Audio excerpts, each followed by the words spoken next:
नमस्ते, good morning प्यारे बच्चों, आप सबका स्वागत है इस वीडियो में।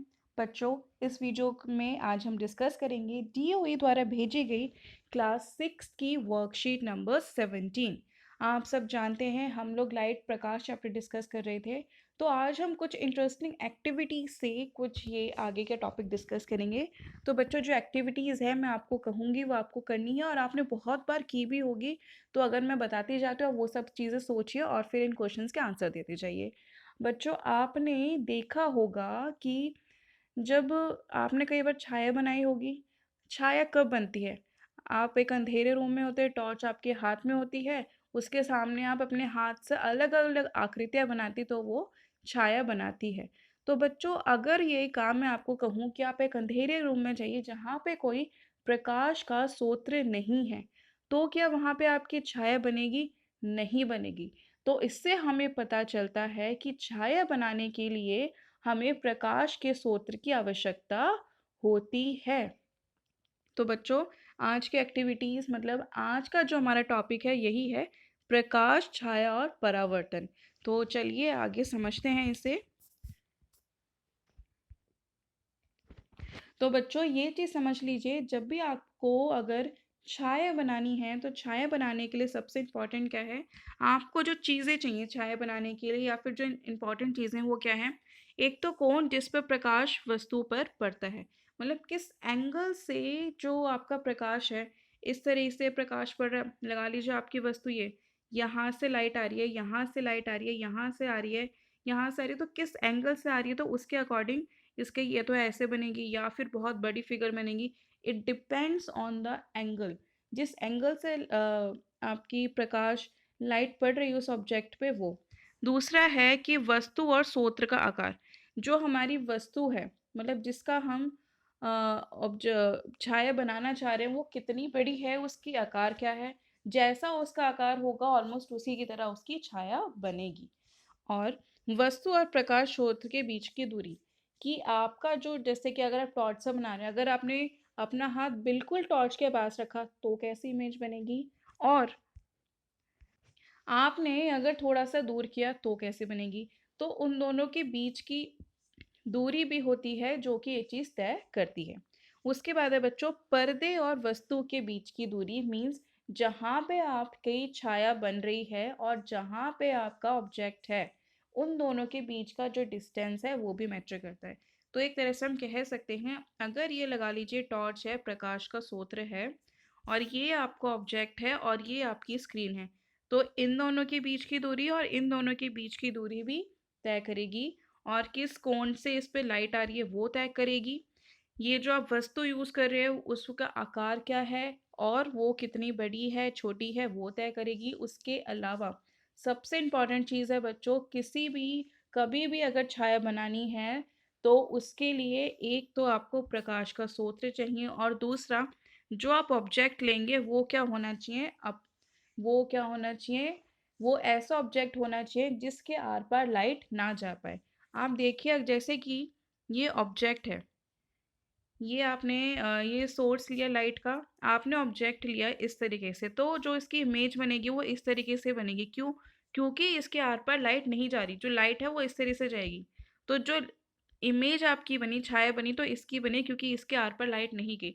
आप कभी ऐसा ऑब्जेक्ट लेके देखिए जिसके आर पार लाइट जा सकती है, अगर लाइट आर पार हुई तो आप देखिए उसमें छाया कभी भी नहीं बनेगी। जब आप छाया से अपने हाथ से अलग अलग आकृतियां बनाते हैं तो आपके हाथ क्या हैं, वो क्या होते हैं, अपारदर्शी होते हैं, जिसके आर पार बिल्कुल भी लाइट नहीं जाती है, इसीलिए वो छाया बनाते हैं। चलिए, हम एक दीवार या ज़मीन पर किसी भी सतह पर या छाया देख सकते हैं जो एक पर्दे के रूप में काम कर सकती है। अपारदर्शी वस्तुएं पारभासी वस्तुओं की तुलना में अधिक गहरी छाया उत्पन्न करती है, और एक अपारदर्शी वस्तु प्रकाश को पूरी तरीके से रोक देती है, जबकि एक पारभासी वस्तु प्रकाश को आंशिक रूप से वहां से गुजरने देती है। एक पारदर्शी वस्तु शायद ही कभी किसी से छाया का निर्माण करती है क्योंकि यह प्रकाश के माध्यम को गुजरने में बाधा नहीं डालती। तो इसका मतलब ये है कि हमें ऐसी वस्तु चूज करनी चाहिए जो कि प्रकाश को गुजरने में बाधा डाले। जब तक अवरोध नहीं होगा तब तक छाया नहीं बनेगी। अतः छाया देखने के लिए हमें एक चमकदार स्रोत, एक वस्तु और एक पर्दे की आवश्यकता है। ये चीज़ बच्चों बहुत ज़्यादा इम्पॉर्टेंट है। छाया हमेशा, आपने देखा होगा कौन सा रंग की होती है, काले रंग की होती है। यहाँ तक कि रंगीन वस्तु की छाया भी काली ही होती है। आपने कभी छाया को अलग अलग रंग में देखा है? नहीं। आपने उसकी आकृति अलग देखी होगी या फिर उसका साइज बड़ा छोटा देखा होगा, लेकिन हमेशा वो ब्लैक कलर की ही होती है, चाहे वो कितना भी रंगीन ऑब्जेक्ट क्यों ना हो। और बच्चों, अगर जो कोन है, कोन जिस प्रकार वस्तु पे डालता है, मतलब अगर आप देखें इस इमेज में, तो आप देख सकते हैं जब दोपहर का समय है, सबसे छोटी आकृति बनी जब सूरज है पेड़ के ऊपर। ये सुबह का समय है और ये शाम का समय है। शाम में सबसे ज़्यादा लंबी छाया बनती है और सुबह में सबसे, और दोपहर में सबसे छोटी। तो और इसी वजह से जो पुराने ज़माने के लोग होते थे, घड़ी नहीं होती थी, इससे समय का अनुमान लगाते थे कि छाया किस ओर है। जब बिल्कुल छाया नहीं बनेगी, मतलब रात हो गई है, रात का समय चल रहा है, दिन में छाया बन रही है, तो कैसी है, दोपहर के टाइम पे छाया छोटी हो जाएगी और शाम जब सूरज ढलेगा तो छाया बड़ी। तो ये किस पे डिपेंड करता है? सूरज पे। जो ऑब्जेक्ट है आपका ये है, सूरज पहले यहाँ यहाँ इस तरह से गया तो एंगल चेंज हुआ, इस तरह से एंगल आया, इस तरह से, इस तरह से, तो उसकी वजह से जो हाइट है आपकी छाया की वो चेंज होती गई। तो चलिए बच्चों, अब इसके क्वेश्चन आंसर्स डिस्कस करते हैं। पहला है, छाया क्या है? एक छाया कब बनती है? एक छाया किसी वस्तु के बारे में क्या जानकारी देती है? तो बच्चों, छाया क्या है बताइए।